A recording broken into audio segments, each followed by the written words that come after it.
இருக்குன்னா 2 லட்டு சாப்பிட்ட மாதிரி இருக்குது. ஐயா ஒரு நல்ல சூப்பரான மெசேஜ் கொடுத்தாரு. அடுத்து ரேச்சல் மாவும் நல்ல ஒரு மெசேஜ் கொடுத்தாங்க. இது ரூத் கேரக்டர்ல பாத்தீங்கன்னா 2 கேரக்டர். ஒண்ணு நகோமி நெகட்டிவ், ரூத் வந்து பாசிட்டிவ். இப்ப நகோமி வந்து கர்த்தருடைய கை எனக்கு விரோதமா இருக்குன்றாங்க ரூத் 1:13. அதே இது வந்து 1:16 வந்து இவங்க என்ன சொல்றாங்க, உன் ஜனம் என் ஜனம், உன் தேவன் என் தனம் என் தேவன்றாங்க. அதுக்கு காரணம் என்னன்னு பாத்தீங்கன்னா, ரூத்துடைய தாத்தா தான் இந்த பாலாக். இந்த பாலாக்கு வந்து பிளேயாம வச்சு இஸ்ரவேல் ஜனங்களை எப்படியாவது நீங்க வந்து சபிச்சுட்டா நான் உங்களை எல்லாத்தையும் அழைச்சிருவேன்னு சொல்றாரு.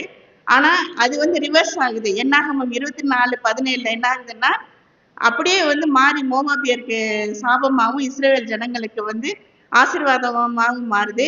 என்னாகமம் 24:17 வந்து என்ன சொல்றாருன்னா, அவரை நான் காண்பேன் இப்போதல்ல, அவரை நான் தரிசிப்பேன் சமீபமாய் அல்ல.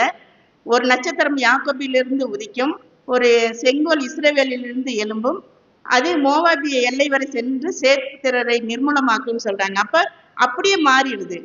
அதை வந்து இவங்களுக்கு தெரிஞ்சிருந்ததுனால விசுவாசம் இவங்களுக்கு அதிகமா இருக்குது.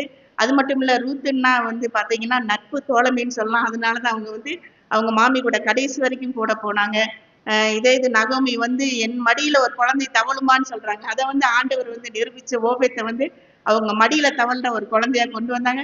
ஓபேத்தை வந்து வளர்த்ததே வந்து நகோமி தான். இந்த மாதிரி ஆண்டவருக்குள்ள நம்ம விசுவாசமா இருக்கும்போது ஆண்டவர் நம்ம கூட வந்து செயல்படுவார். இன்னைக்கு இந்த 2 மேட்டை பாத்தீங்கன்னா நான் இவ்வளவுக்கு போகும்னு நான் நினைக்கல. ஆக்சுவலா எனக்கு வந்து இந்த ஏழை கொஞ்சம் வசதி கம்மியானவங்களுக்கு பணம் கொடுக்கணும்னு நினைச்சேன். அதுக்கு வந்து என்கிட்ட பணம் கொஞ்சம் பற்றாக்குறையா இருந்துச்சு.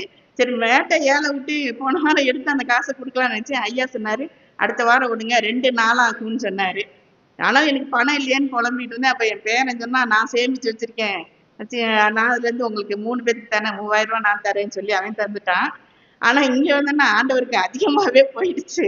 எனக்கு ரொம்ப சந்தோஷமா இருக்கு. அது அதிகமா போக போக, ஏன்னா நான் ஒரு சின்ன ஜவுளி கடை தான் வச்சிருக்கேன். ஆண்டவர் என்ன இன்னும் மென்மேலும் ஆசீர்வதிப்பாருன்னு நான் நினைக்கிறேன். இப்ப இன்னைக்கு இந்த குழந்தைகள்லாம் வந்தீங்கன்னா கிஃப்ட் வாங்கிக்கலாம். வசனம் சொன்னவங்களாம்